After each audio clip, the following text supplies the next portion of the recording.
Hello नमस्कार दोस्तों, आप सभी कैसे हैं? आशा करता हूँ सब बढ़िया होंगे। तो दोस्तों, आरआरबी एलपी सीबीटी 2 की तैयारी कर रहे हैं और ट्रेड की कैसी तैयारी चल रही है आपकी, कैसी नहीं।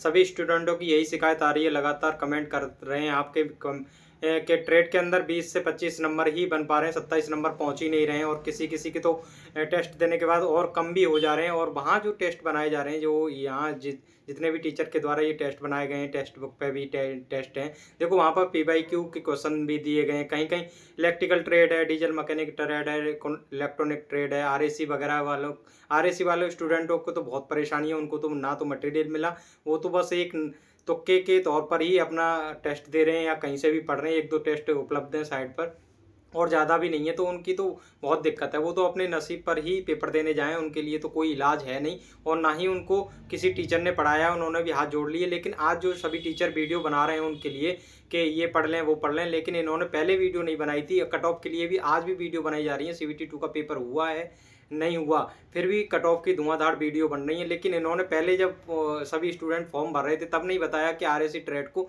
ना आप चॉइस करें, क्योंकि ये RSC की तरह ना तो मार्केट के अंदर बुकें हैं, ना कोई टीचर उपलब्ध है। तो इन्होंने पहले तो बताया नहीं था। लेकिन सभी से मैं तो यही कहूँगा, लास्ट टाइम जो चल रहा है, इस टाइम आप इतना कर लीजिए कि जो PYQ के, देखो एक आज का दिन गया, ये समझ लीजिए कल का दिन बचा और परसों का। परसों देखो और भी सब्जेक्ट आपको पढ़ने होंगे, साइंस के न्यूमेरिकल भी लगाने होंगे।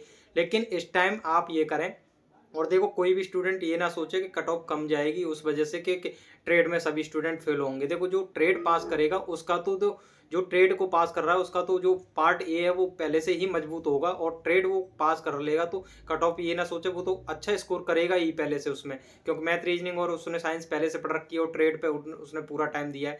हाँ, ऐसा हो सकता है कि ट्रेड पे आपने 5-6 दिन लगातार दिए और पार्ट ए नहीं किसी स्टूडेंट ने पढ़ा और बहुत कम टाइम दिया है पार्ट ए पर, न्यूमेरिकल नहीं लगाए, ना मैथ एडवांस पढ़ा है, ना कुछ पढ़ा है। और सभी स्टूडेंट ये पूछ रहे थे मैथ कैसा आएगा। देखो ज़्यादा हार्ड मैथ आ नहीं रहा है अभी तक 2024 में जितने एग्जाम हुए, और ना ही इसमें आएगा हार्ड मैथ। इतना है सिंपल, आपको थोड़ा फॉर्मूले याद है, फॉर्मूले के बेस पे बेसिक नॉलेज है तो आराम से क्वेश्चन कर लोगे।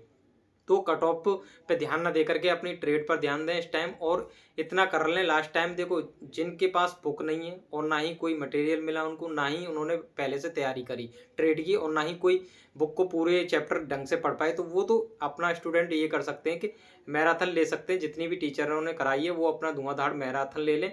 और अगर जिन्होंने खुद से पढ़ रखा है वो तो भाई मैराथन ना लें और अपना टाइम खराब ना करें। जो चैप्टर आपने पढ़ रखे हैं उनका बार बार रिवीजन कर लें, आपका काम हो जाएगा। और आज और कल के दिन इतना कर लेना, जो 2019 के अंदर ट्रेड में जो इंपॉर्टेंट चैप्टर थे डीजल मैकेनिक में, जैसे क्लच है, इंजन के पार्ट वगैरह हैं, और ये सब जो क्लच वगैरह, नट बोल्ट वगैरह और वेल्डिंग वगैरह से, गैस वेल्डिंग वगैरह से, जहाँ से जितने भी इंपॉर्टेंट चैप्टर हैं आप देख लेना। और वहाँ से जितने क्वेश्चन आए, आपकी अलग अलग ब्रांच के इंपॉर्टेंट चैप्टर होंगे जहाँ से PY के क्वेश्चन आए थे 2019 के अंदर, उन चैप्टर को लगातार रिवीजन कर लेना। बस 2 दिन इतना ही कर लेना। और ज़्यादा पढ़ भी नहीं पाओगे, और ज़्यादा पढ़ोगे तो वो एक बार में आपके ना समझ में आएगा, ना कुछ हो पाएगा वहाँ पर। तो और सभी स्टूडेंट से मैं ये कहूँगा कि जब वहाँ पर क्वेश्चन अटेम्प्ट करें तो ऐसा ना करें कि आप 27 क्वेश्चन पे ही रिस्क लेकर के वहाँ पर सॉल्व करके आ रहे हैं। नॉर्मलाइजेशन देखो ऐसा हो सकता है, अगर स्टूडेंट पास नहीं हुए और नहीं उनको पूरे स्टूडेंट मिल रहे, तो वो अपना नॉर्मलाइजेशन क्या बेस पे करेंगे क्या नहीं। लेकिन ज़्यादा गलत करोगे तो उस पर भी नॉर्मलाइजेशन कम मिल सकता है आपको, ऐसा भी हो सकता है। लेकिन अभी ऐसा कुछ पता नहीं है, सिर्फ अंदाज़ा लगाया जा रहा है। तो आप ऐसा करें, कम से कम देखो 40 से 45 क्वेश्चन तो आपको अटेम्प्ट करने ही होंगे। ऐसा ना करें 60-65 क्वेश्चन अटेम्प्ट कर रहे हैं, उसमें से आपके 40-40 क्वेश्चन गलत हो रहे हैं, तो क्या फ़ायदा ऐसे इतना करने से। आपको कॉन्फिडेंस होना चाहिए 50-50 में, कम से कम 2 ऑप्शन तो आपको पता रहना चाहिए, तब जाकर के ऑप्शन को क्लिक करें। और नहीं तो कम से, अगर आपको पता है कि मेरे 30 क्वेश्चन सही हो रहे हैं, तो 30 बिल्कुल पता है कि 100% ही मैंने सही किए हैं, तो वहाँ पर अपना पेपर छोड़ दिए। ऐसा ना करें कि सोचें कि 10-12 क्वेश्चन और कर दूँ, पता चला 30 आपने सही करे, 10-12 और करके तो आपके 27 नंबर भी नहीं बन पाएंगे। तो आपको पता है कि सही है बिल्कुल, तो आप अपना पेपर वहीं पे छोड़ दें और फालतू अटेम्प्ट ना करें। बस आपको पास करनी है ट्रेड, ना कि कट ऑफ बनानी है।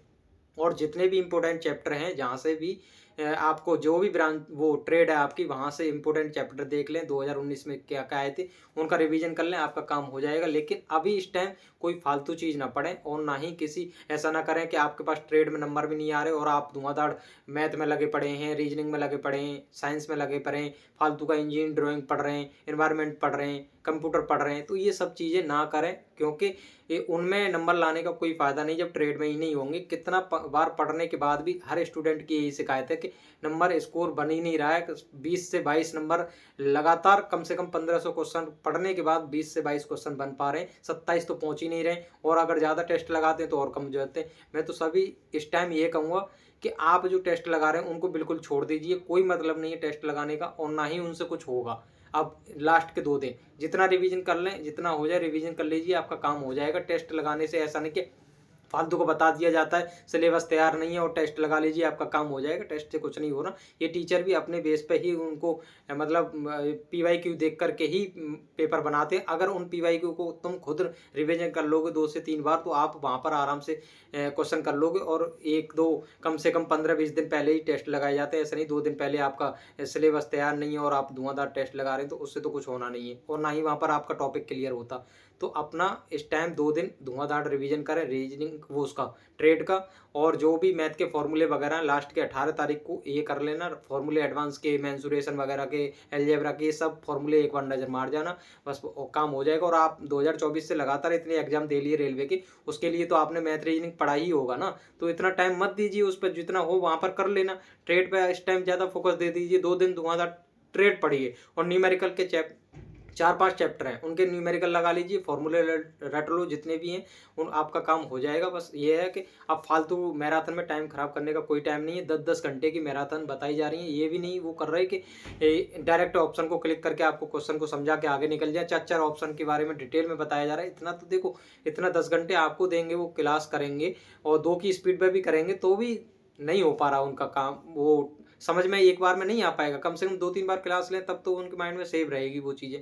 और पहले से कोई ट्रेड वाली चीज़ें समझी ही नहीं है, और ट्रेड ऐसा सब्जेक्ट है, इसमें देखो जितना रटने से कुछ काम नहीं होगा। समझ में आ गए आपको तो आप कर लोगे क्वेश्चन को, समझ में नहीं आ रहा तो आप क्वेश्चन नहीं कर पाओगे। बाकी यही है, 1500-1000 क्वेश्चन आपको कहीं भी मिल रहे हैं इंपोर्टेंट, तो उनको धुआंधार रिवीजन करें, आपका काम हो जाएगा। बाकी और फालतू टाइम मैराथन पे ख़राब ना करें, और ना किसी की मैराथन लें। और 18 तारीख को किसी भी टीचर की मैराथन लेना ही मत, चाहे वो 10 घंटे की दे, 12 घंटे की दे। आपने पहले से तैयारी अच्छे से कर रखी है, वो स्टूडेंट अपनी मैराथन ले सकते हैं और कर सकते हैं। और जिन्होंने बुक बिल्कुल पढ़ी नहीं है ट्रेड के लिए, वो भी मैराथन ले सकते हैं। जिन्होंने खुद पढ़ रखा है, सेल्फ तैयारी करिए, वो स्टूडेंट इतना करें कि जो क्वेश्चन आपने करे थे उनका बार बार रिवीजन कर लें। बस इतना ही करें और फालतू ना करें, ठीक है। तो बस यही बात सूचना देनी थी। बाकी मेरे पास भी टाइम नहीं है इतना कि मैं आपको इतनी डिटेल में और सब सब्जेक्ट के बारे में बताऊं, इसलिए मैं ट्रेड की ये वीडियो बना रहा था, तो इसमें मैथ रीजनिंग के बारे में सबके बारे में बता दिया। तो अब मैं वीडियो इतना नहीं दे पाऊंगा। कल और परसों तो मैं भी ट्रेड के लिए बिजी रहूँगा और अपनी ट्रेड की तैयारी करूँगा, तो उसके लिए मैं अब क्षमा चाहूँगा कि आगे वीडियो नहीं मिलेंगी। लेकिन आगे आने वाले टाइम में एनटीपीसी और ग्रुप डी के लिए आपको लगातार वीडियो मिलेंगी। उसके लिए चैनल को सब्सक्राइब, लाइक एंड शेयर जरूर करें, जिससे कि जितने ज़्यादा स्टूडेंट हमसे जुड़ेंगे तो आपको हमसे फ़ायदा होगा। एक स्टूडेंट की प्रॉब्लम स्टूडेंट ही समझ सकता है, क्या किस परिस्थिति से आप गुजर रहे हैं, क्यों समझ में नहीं आ रही, मैथ रीजनिंग कितना करना चाहिए, कहाँ से पढ़ना चाहिए। जो कि फालतू के एसएससी के क्वेश्चन लगा रहे हैं और वहाँ से पेपर आ नहीं रहा। अरे रेलवे के कितने क्वेश्चन लगाने, कहाँ से लगाने, कौन से सेट लगाने, सारी सूचनाएं हमारे चैनल पर मिलेंगी आपको। जितने भी नए स्टूडेंट हैं सभी जुड़ें, चैनल को सब्सक्राइब कर लें। आने वाले टाइम में 19 तारीख के बाद आपको एनटीपीसी और ग्रुप डी के बारे में लगातार वीडियो मिलेंगे, आपको लगातार फ़ायदा मिलेगा उनसे। तो ठीक है, बस मिलते हैं अगली वीडियो में। धन्यवाद।